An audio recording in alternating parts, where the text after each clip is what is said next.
Bonjour à toutes et à tous et bienvenue à cette émission de l'Église Paris Évangile. Je vais continuer aujourd'hui la série que j'ai commencée en Éphésiens sur le combat spirituel. Nous allons lire tout à l'heure en Éphésiens 6, 13 et 14. Mais je voulais juste quand même vous raconter quelque chose que j'ai lu concernant la situation en Italie. Il y a des choses évidemment très tristes que je ne minimise pas, mais il y a des choses surprenantes quand même. Et ce que j'ai lu, c'est qu'en fait, après une semaine de confinement, certains Italiens n'en pouvaient plus de rester chez eux et ils ont trouvé l'astuce d'aller voir le voisin et d'emprunter leur chien pour pouvoir avoir à se justifier quand ils étaient dans la rue en train de le promener. Alors, certains Italiens ont vu ça et ont décidé que la loi n'était pas assez précise et ils ont commencé à promener des chiens sur roulette, des chiens en peluche, des chiens d'animaux, enfin de jouets d'enfants, au point où apparemment le maire d'une ville italienne a dû faire une sorte d'arrêté municipal pour dire je précise que si vous sortez votre chien, il faut que le chien soit vivant. Voilà pour la petite histoire. La bonne nouvelle pour nous, c'est que nous ne sommes pas seuls et notre Seigneur est vivant. Il est avec nous quand on se promène ou quand on est confiné. Et c'est justement cette question d'avoir un cœur encouragé, de ne pas se sentir seul, qui est le sujet d'aujourd'hui. J'ai dit, j'allais lire en Éphésiens 6, 13 à 14, et c'est ça que nous allons lire maintenant, la parole de Dieu. C'est pourquoi, prenez toutes les armes de Dieu afin de pouvoir résister dans le mauvais jour et tenir ferme après avoir tout surmonté. Tenez donc ferme et à vos reins la vérité pour ceinture, revêtez la cuirasse de la justice. Prions quelques instants. Seigneur, merci pour ta parole. Merci pour les armes que tu nous as données, cette armure. Et nous prions les uns pour les autres parce que nous savons que dans cette saison, nous pouvons vraiment te rencontrer. Il y a une profondeur dans ton cœur qui fait appel à notre esprit et qui nous invite à agir dans le lieu secret et avancer avec toi pour faire la différence. Amen. Vous savez, j'aime beaucoup le réalisme de la Bible. J'aime beaucoup que la Bible ne cache pas les réalités difficiles parfois. Et ici, nous avons les paroles de Paul qui dit, écoutez, il est fort probable que de temps en temps, vous ayez quelque chose qu'il appelle le mauvais jour. C'est certainement le cas aujourd'hui pour ceux qui souffrent, vous le savez avec moi. Ceux qui sont exténués dans les hôpitaux, vous avez peut-être vu l'image avec moi récemment de l'infirmière complètement assoupie sur son clavier parce qu'elle n'en pouvait plus. Ceux qui sont aussi confrontés à la faillite, on peut remercier la France pour la générosité du gouvernement dans ce sens. Mais à un autre niveau, il y a simplement le défi, comme les Italiens ont déjà vécu plus que nous, d'être confinés jour après jour, de ne pas avoir l'habitude de cela. Et puis, ça peut pour certains devenir comme un mauvais jour. Là, je veux vous exhorter. Prenez courage, parce que dans notre passage, il y a deux promesses. Première promesse, Dieu te donnera les armes nécessaires afin de pouvoir résister. Ça, on va découvrir. Deuxième, Paul dit, tu peux tenir ferme après avoir tout surmonté. Ça, c'est la vérité. Tu peux tout surmonter, peu importe la forme de ton défi aujourd'hui. Paul dit, si tu mets en place ce que Dieu met à disposition, là, tu seras plus que vainqueur. Et j'ai pensé que quand Paul était littéralement dans un cas de figure beaucoup plus difficile que le nôtre, dans le sens où il était enchaîné, emprisonné, sans contact avec ses frères et sœurs, avec uniquement des soldats plus ou moins hostiles autour de lui, c'est à ce moment-là, depuis sa prison, qu'il a écrit ces mots. Réjouissez-vous toujours dans le Seigneur. Je le répète, réjouissez-vous. Que votre douceur soit connue de tous les hommes. Le Seigneur est proche. Ça, c'est une vérité pour nous. Ne vous inquiétez de rien, mais en toute chose, par la prière et la supplication, avec les actions de grâce, faites connaître à Dieu vos demandes. Et la paix de Dieu, qui surpasse toute intelligence, gardera vos cœurs et vos pensées en Christ Jésus. Alors, puisque nous avons ces promesses, c'est à nous de les mettre en pratique. 2 fois dans ce passage, Paul dit en Éphésiens 6, tenez ferme. 3 fois, il va dire, prenez les armes.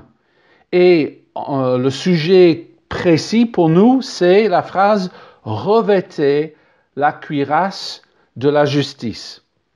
Alors, avant d'expliquer le sens de cette phrase-là, parce que dans les messages précédents, j'ai parlé de la ceinture de la vérité, donc je ne reviens pas dessus, mais il faut juste considérer l'importance de le contexte. C'est-à-dire, il y a en tout 6 pièces d'armure à porter, mais en fait, il n'y avait que 3 que le soldat portait tout le temps. Les 3 autres, les 3 qui portaient tout le temps, la ceinture, la cuirasse et les chaussures. Les 3 autres n'étaient pas sur son corps tout le temps, mais juste à côté, prêts bien sûr à être utilisés en temps de combat, le bouclier, le casque et l'épée. Ça veut dire que pour nous, nous devons comprendre spirituellement, c'est notre message pour nous aujourd'hui, que la cuirasse fait partie de quelque chose que nous devons porter tout le temps. D'autant plus que, comme vous le savez sûrement, ça protégeait les organes vitaux et surtout le cœur. Je vous rappelle Proverbe 4, 23, « Garde ton cœur plus que toute autre chose, car de lui viennent les sources de la vie. » Ok, qu'est-ce que c'est la cuirasse de la justice? Alors, la traduction que j'ai trouvée dans la version français courant nous aide. Porter la droiture comme cuirasse. Voici le sens de ce mot grec, c'est prononcé dikaias, et surtout comment ça s'applique à nos vies. Alors, premier sens de ce mot, de porter la droiture, ou c'est la justice, c'est traduit aussi. Le mot signifie, pour nous d'abord, être innocent, sans faute, sans culpabilité, approuvé ou acceptable aux yeux de Dieu. Ça, c'est qui tu es et ton cœur a besoin de se revêtir de cette vérité. Vous savez que Jésus était le seul qui était parfaitement droit et juste devant Dieu. Mais la bonne nouvelle pour nous, c'est que Jésus a voulu nous donner sa justice. Ça veut dire que concrètement, quand tu t'approches de Dieu, c'est comme pour Dieu, c'est comme si Jésus lui-même s'approchait de lui. Il a la même passion dans son cœur, la même joie de te voir, le même accueil chaleureux. Il n'y a aucune condamnation. Tu es libre et tu peux entrer pleinement dans sa présence, mais j'ajoute dans ses bras d'amour, parce que ton cœur a besoin de savoir que tu es aimé, que tu es accepté tel que tu es. Il t'a revêtu de cette cuirasse afin justement que tu entres dans sa présence sans crainte. Vous savez, Dieu a créé le cœur humain avec un besoin d'être aimé. Peu importe qui vous êtes, vous voulez ressentir l'amour. Ça, c'est pareil pour nous tous. Et dans ce temps difficile de confinement, Dieu dit, moi, je veux absolument déverser mon amour dans ton cœur par le Saint-Esprit. Parce que si ton cœur est rempli d'amour, tout ton être est en paix. Le cœur est la source de la vie. Deuxièmement, je vais citer 1 Jean 3,3 parce que c'est un peu le revers de la médaille. Quiconque a cette espérance en lui se purifie comme lui-même est pur. Moi, j'ai une bonne nouvelle à vous annoncer. Un jour, ce temps de confinement arrivera à la fin. Alléluia. Un jour, tu reprendras toutes tes activités comme tu faisais avant. Mais imagine le progrès spirituel si tu te places devant Dieu maintenant et tu dis, Seigneur, je comprends que tu m'as purifié. Je comprends que c'est un cadeau du ciel, que tu m'accueilles comme tu m'accueilles.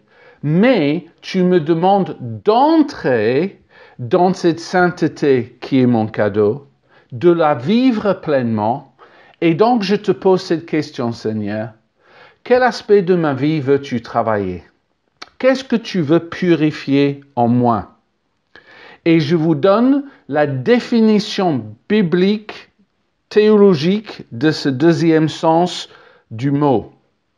Je cite le dictionnaire biblique. Le mot était utilisé pour parler de celui dont la façon de penser, de sentir et d'agir est entièrement conforme à la volonté de Dieu et qui n'a donc pas besoin de rectification dans le cœur ou la vie. Waouh! Ça veut dire, mon esprit peut être en communion parfaite avec lui. Ça veut dire, ma pensée s'aligne avec sa pensée. Je maîtrise mes émotions et j'agis sous l'inspiration de l'Esprit Saint. Tu peux approfondir ces domaines de ta vie pendant cette saison inattendue, parce que vous connaissez la promesse. Tout concourt pour le bien de ceux qui aiment Dieu, qui sont appelés selon son destin. Et puis j'arrive à la fin avec ce troisième sens du mot, parce que je pense que ça c'est le plus connu. Quand la Bible dit que quelqu'un, que nous sommes justifiés, sanctifiés, il y a un sens fondamental qui signifie être mis à part pour Dieu, pour lui, pour son service. Un exemple est en Actes 13:2, je cite, « Pendant qu'ils louaient et jeûnaient, le Saint-Esprit dit, mettez-moi à part Barnabas et Saul pour l'œuvre à laquelle je les ai appelés. Mettez-moi à part ces deux hommes. » Est-ce que vous pouvez entendre ça de la part de l'Esprit Saint? Il te dit, viens, je te mets à part. Ne vois pas le confinement comme quelque chose de négatif. Vois cela comme un temps où moi, je t'appelle à être mis à part. Et c'est là, dans ce lieu secret de sa présence, que vraiment, je vais jusqu'à dire, le Saint-Esprit va te révéler des choses à venir. Et ça, je peux te le dire avec confiance parce que je cite Jésus en Jean 16:13 qui a dit exactement pareil. Il a promis que le Saint-Esprit allait t'apporter la révélation des choses à venir dans ta vie. Et si on sortait tous de ce temps de confinement plus remplis, plus purifiés et plus déterminés d'aller de l'avant, ce serait absolument fabuleux. Je veux terminer ce message, cette prédication, en priant, mais cette fois-ci pour nous, pour tous ceux qui regardent et écoutent. Seigneur, j'élève mes mains devant toi et je déclare que nous sommes ton peuple chéri, voulu, mis à part, sanctifié, et je demande que tu places sur nos cœurs maintenant cette cuirasse de droiture. Je sais qu'elle est là, mais c'est à nous, selon Paul, de nous revêtir de cela et de dire c'est la vérité, je suis accepté tel que je suis en Jésus-Christ. De là, Seigneur, nous voulons entrer dans un temps de purification, dans un temps de réjouissance dans ta présence, comme l'apôtre Paul en prison, qui nous exhorte non seulement à nous réjouir, mais il dit, je le répète, réjouissez-vous. Et Seigneur, je veux croire et je veux prier avec foi pour tous mes frères et sœurs qui regardent ce message. Que chacun entende des choses précises de la part du Saint-Esprit. C'est une saison dans laquelle tu nous parleras des choses à venir au nom de Jésus. Amen. Très bon dimanche à chacun.